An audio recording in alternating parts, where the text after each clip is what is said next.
Hello to you. Good morning, good afternoon, good evening, and welcome to the Reiki and Aroma channel. Today we have Marie, and we will be talking about aromatherapy. See you soon.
Hello to you. In this series, we are presenting different types of complementary therapy, and each time we invite someone to talk about it. And I'm very pleased to welcome Marie, my teacher, and aromatherapist, and for many years. And it's a pleasure to have you in here. And thank you so much for accepting my invitation. And I would like that you introduce yourself and tell about what you've been, how aromatherapy came in your life, uh, in in that way, please. Okay, thank you, Sol. Thank you for inviting me. It's lovely to be with you. So I've been an aromatherapist for, I think, about 30 years now. So I trained in my 20s and I originally got into it quite by accident in a way because I had a very suffered with depression at one stage, and when I was away on holiday, my mother found a book. It was actually The Art of Aromatherapy by Robert Tisserand, and she bought it thinking it was really interesting, and I read it. And then a little bit later on, my dad bought me my first 6 oils, a little bag to put them in, and then another book, which was The A to Z of Aromatherapy by Patricia Davis. And if shortly after that, both my mum and I decided that we both wanted to train as aromatherapists. So I think she did her course before me, and I've never looked back since, really. But it was certainly a contributing factor to helping me to overcome my depression at the time. So yeah, that was kind of how I got into it. Oh, very nice, very nice. And you today, you and when start you really to go as a, because you teach and everything, and how happened this? Teaching came later. So as an aromatherapist, I just had my own little clinic to start with, and as time went by, I just wanted really to share my passion for aromatherapy because it has been a passion. It has kept me interested all these years. I'm still as interested in it today as I was when I first sort of read Robert Tisserand's book, really. So nothing has changed from that point of view. And I think when you enjoy something so much and you get so much out of it, it's a natural thing to want to share it with others. So I started teaching, I think it was at an FE college, further education college. Oh, I don't know whether it was just before 2012. Um, and then I started teaching for the IFA, the International Federation of Aromatherapists, and started teaching in my own private capacity then. And I've been doing that ever since. So I kind of run the clinic and the college sort of side by side. So if I haven't got a client in the building, then I've probably got students. It's good, and you keep busy with something that you really love, because aromatherapy is something that I have a passion to. It's something about the smelling that make you or take you to a places that sometimes you, my God, is wonderful. It's Yeah. smelling and essential oils, I think for me is the smelling stuff that really take you to a place, better place. Absolutely, yeah, definitely. Yeah, I can definitely vouch for that. There have been many times when I've turned to oils when I need some help, or I need a lift, or I need to feel better. I need some comfort as well. I think they can be incredibly comforting.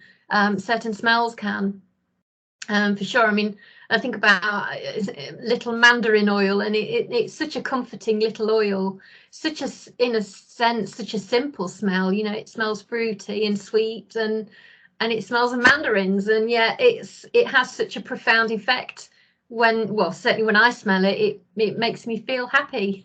Yeah, yes, it brings the sunshine. Né? Yeah, it is. It's a sunshine oil. Yeah, definitely. Yeah.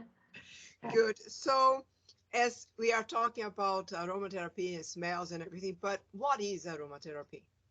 Okay, aromatherapy is a very ancient art and science, and I think that's probably why I enjoy it so much, because it is a mixture of art and science.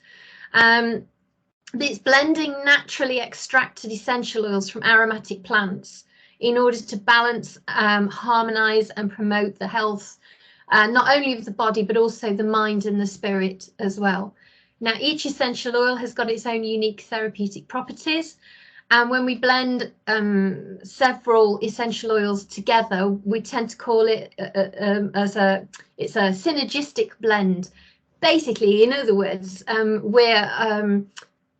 we're combining the use of oils to produce a greater effect when they're together than they would be if they were used separately and singly. So aromatherapy itself and the use of essential oils for health has actually been around for thousands of years. And I suppose its true origins may never be completely known. It originates out of somewhere along history. It originates out of herbal medicine. And one of the earliest records of this is in a book from about 2000 years BC called The Yellow Emperor's Classic of Internal Medicine.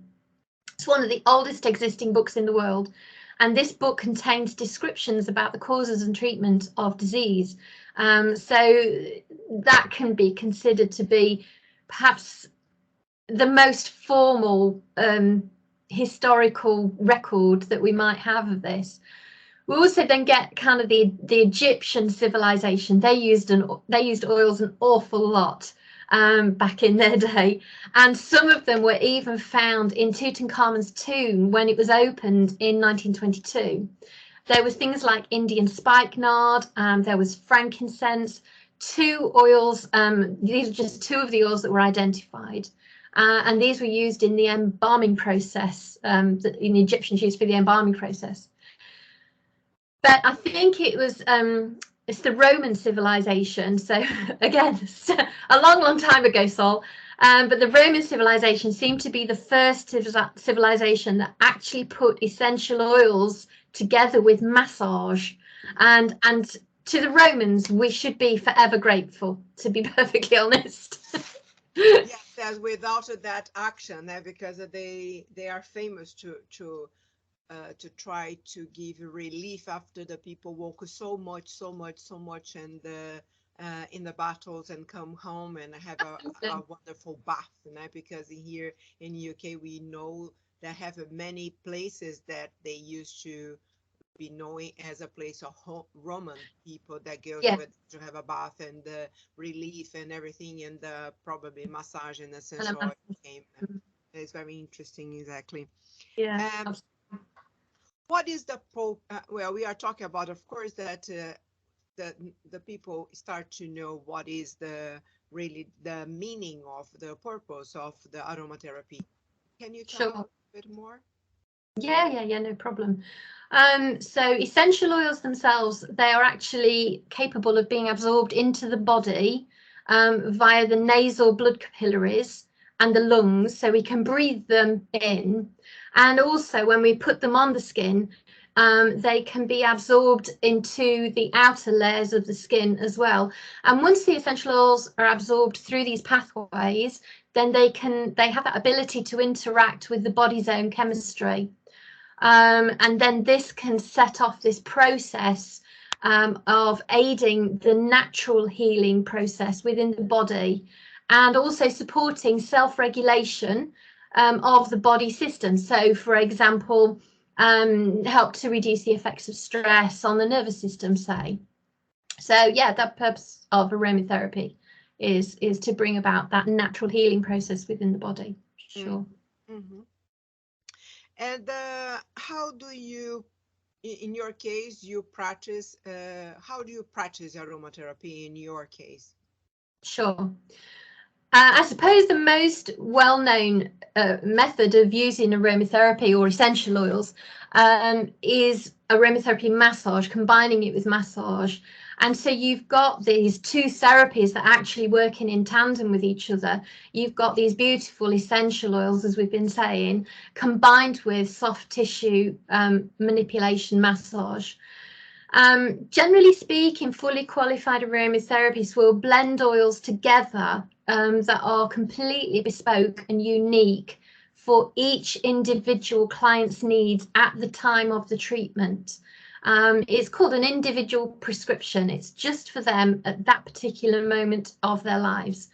And when we use that blend of essential oils in combination with a nourishing carrier oil, I don't know, say, for example, sweet almond oil, then the essential oils are massaged into the skin, and also at the same time the client is able to inhale that beautiful aroma as well. I don't want people to think that aromatherapy is just about a nice, a massage, and that's the only way you can use oils, because there's so many more ways that you can use essential oils, really limited only by your imagination, to be fair. And we can incorporate them in lots of ways into modern life. For example, we could use them in a room diffuser, and we could use them in body lotions and creams. We could put them in face masks. We can even make our own household cleaning products using essential oils. We could put them in unscented bubble baths and shower gels, so that we create our own personal care products. Which is something that I do all the time. I don't, I'll buy a bubble bath or a shower gel base with no scent in it, and then I create my own. Yeah, and I love that. We can also use them in like aroma sticks as well, or just something really simple. You can just put essential oils on a tissue and carry that around with you. It does not have to be complicated in order to practice or use aromatherapy and essential oils. It can be quite straightforward. I have experience with essential oil in meditation. That is wonderful too. Wow.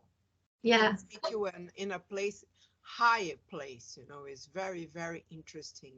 What oil do you like to use for meditation, Sol? I experienced nicely with frankincense is one. Yeah, it's a good choice. Another one is that, oh my God, that name is, oh my God, I can't remember the name. Well, it's from the Latin American essential oil, Palo Santo. Santo. I was going to say, were you talking about Palo Santo? Yeah. My God, is very interesting, because one day I have just put the Palo Santo essential oil bottle near to my bed before I go to sleep.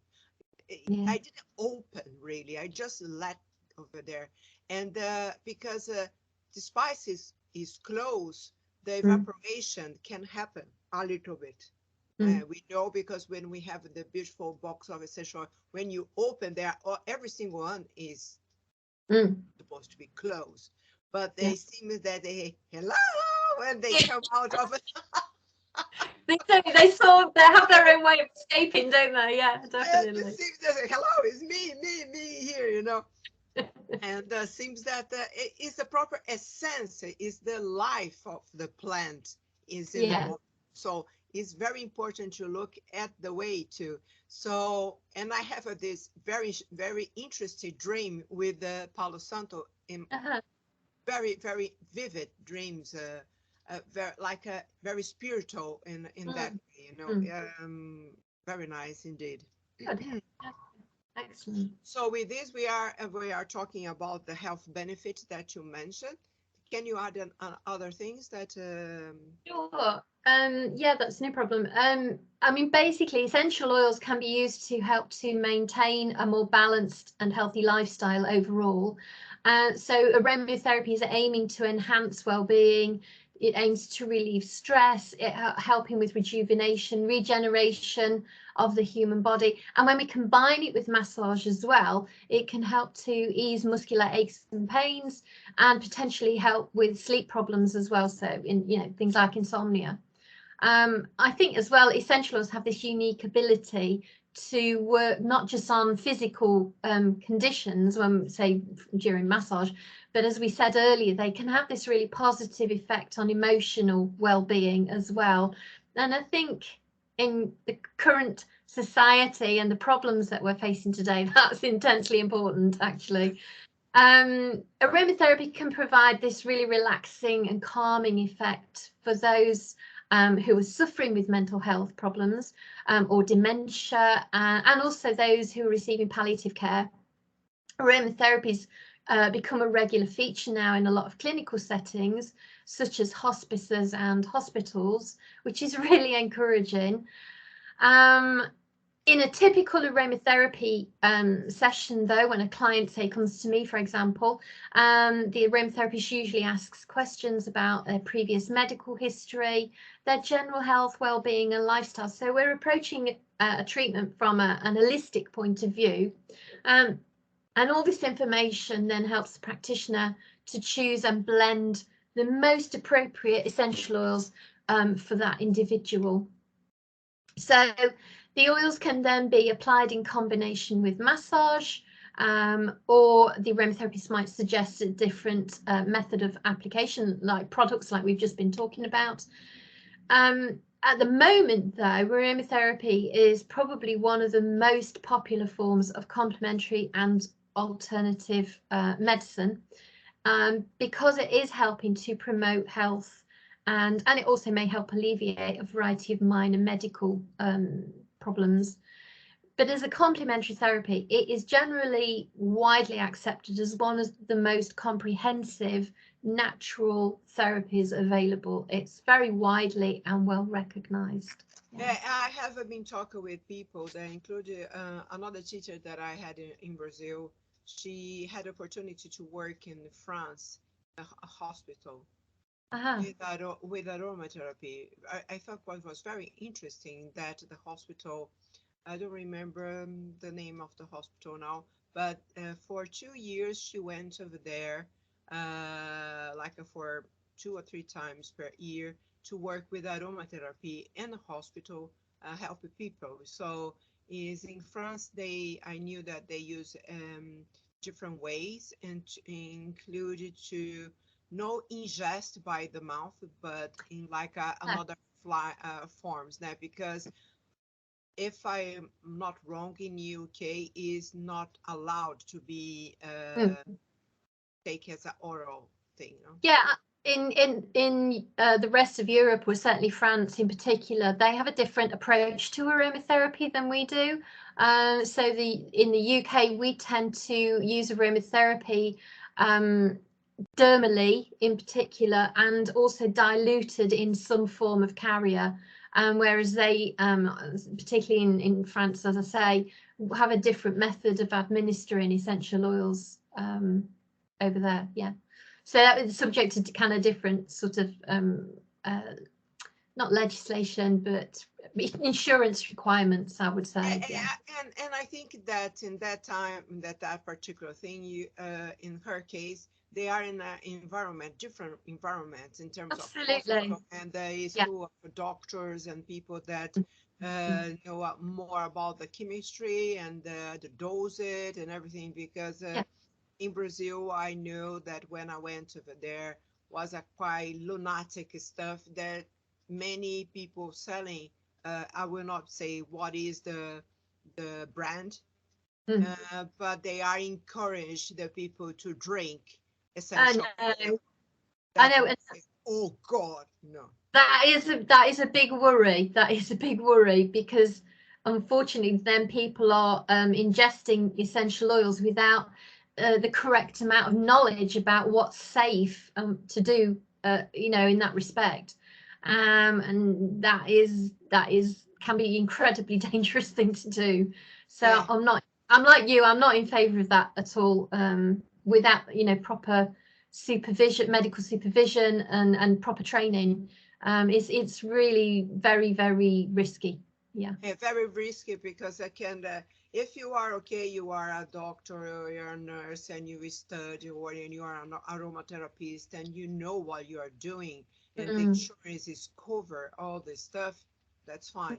But just someone that, okay, I'm going to sell some essential oils and I know it's just a follow the paper and I feel, oh God, it's a lot of responsibility from the health and the how the client will be feeling and everything. It's quite tricky. I think the trick, Sol, to remember is natural. I mean, these are natural essentials, but natural doesn't always mean safe. And just to keep that in mind. Because there are teas, the plants in the garden can be, they are natural. Yes, we are natural too. Absolutely. We can be highly poisonous.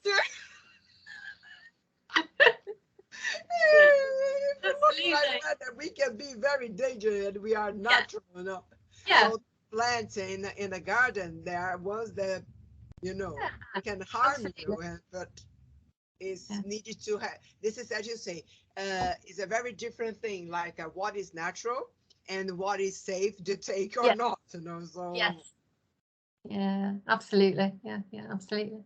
The next question that I have here: are there advantages or disadvantages of the aromatherapy, or not really? What do you think about this question? Yeah, advantages, certainly. You've got these incredibly beautiful aromas that are going to affect your mind, your mood, your emotions in a really positive and comforting way. That's a big advantage. They're also incredibly versatile. They're relatively easy to use, and they're just a wonderful way of enhancing and improving daily life. So those were the advantages that kind of sprung to mind when you asked me that question.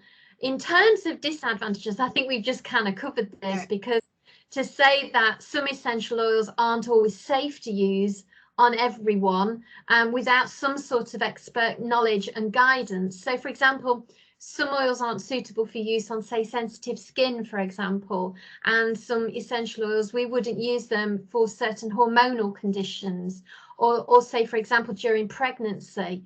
And there are other conditions as well, so they're just examples. So we'd have to be, you can't just buy a bottle and then just kind of spread it around thinking it's all going to be absolutely fine. You do need to have some sort of knowledge, some sort of, if not training, then at least access to somebody who can give you guidance on what is safe or not safe to use. Yeah, for sure. Because you go to the dosage, how many drops, because the people, no, let me put 20. But, oh God, yes. No.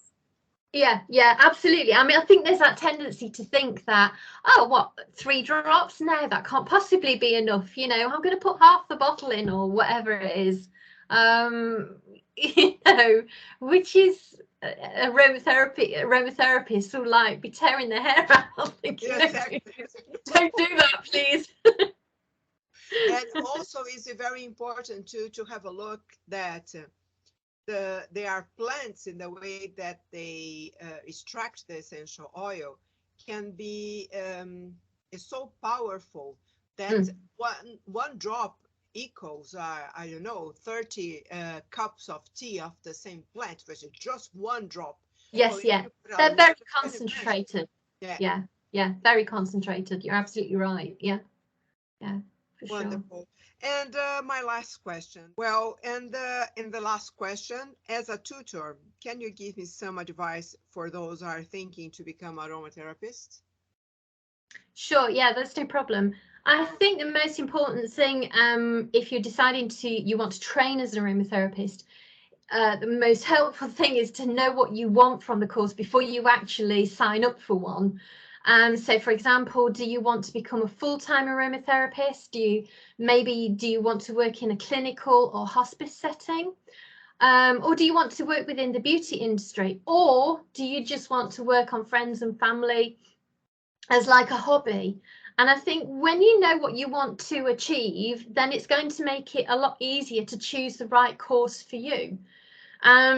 There are a lot of aromatherapy massage diploma courses on the market at the moment, and all of them seem to be offering the same level of qualification and training. But as a lot of students find out when they've signed up for the course, then that's not always the case.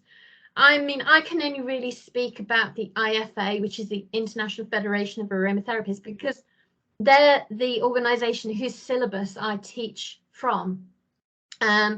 So I can't speak about the others, unfortunately. If you're wanting to become accredited by the IFA, then you really do need to find out if the training establishment that you're interested in is actually accredited by the IFA in the first place. Because if the training establishment is offering a City and Guilds course or an iTech course or a VTCT course, then you're going to have to do more training later with the IFA, because those qualifications are not necessarily accepted for full membership of the IFA.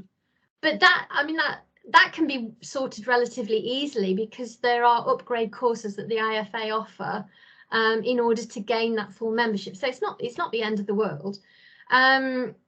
Also, I think it's important to find out if the school that you're proposing to study with, or the qualification that you're proposing to gain, enables you to join the CNHC at the end of it. This is the Complementary and Natural Healthcare Council. So, for example, all the schools that are accredited by the IFA guarantee access to the CNHC once you've successfully gained your diploma. So you need to get the diploma and then you can join the CNHC.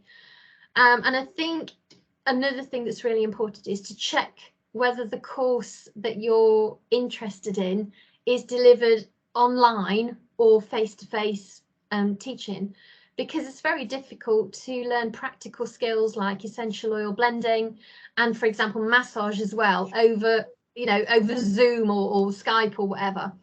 And the IFA don't accept full members whose courses consisted solely of online tuition. So I think that's a really important thing just to check. I would just add as well, just a few words about the IFA. They are the world's foremost professional aromatherapy organisation, and to my knowledge, they've got more members worldwide than any other aromatherapy organisation. Their diploma course is recognised not just by the UK government, the NHS and the CNHC, but all over the world. So once you're qualified with them, you know that your training has been of a really high standard, and it's recognised around the world as such. So yeah, I'm always going to be pro IFA.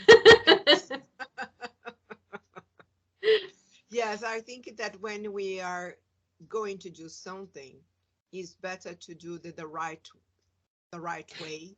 That Yeah. be frustrated after and I can't do this and I can't do that. I can relate to this. Yeah. And is this not good really? And you end up paying maybe more if you are doing the right way, straight way. Yeah, I think you need if you're going to invest the time and the money to get a qualification, then do it once and do it right, and get one that is going to be the best one that you could possibly afford, and that is going to take you into the future and help you achieve all the things that you want to do from it. Yeah, absolutely. And in your case, how long take the aromatherapy course? You can do it, I mean, if you really put your mind to it, you can do it in about an academic year as a minimum, but as a maximum, the IFA will allow up to 2 years to get the diploma qualification done, which is a fair amount of time to do that. Yeah. Very good, very good. Well, Marie, thank you so much to take your time to be here with us. And Yes. If people would like to contact you, how they found you and all that. Sure, yes. My college is called Rosewood Aromatherapy College. My clinic is Rosewood Therapy Clinic, and the web address is www.rosewoodcollege.com or rosewoodtherapyclinic.co.uk. So yeah, my name is Marie Hackman, and yeah, look forward to hearing from him. Wonderful. Thank you so much, Marie, and see you next time. Okay, thank you. Bless you. Thank you, Sol. It's been a pleasure.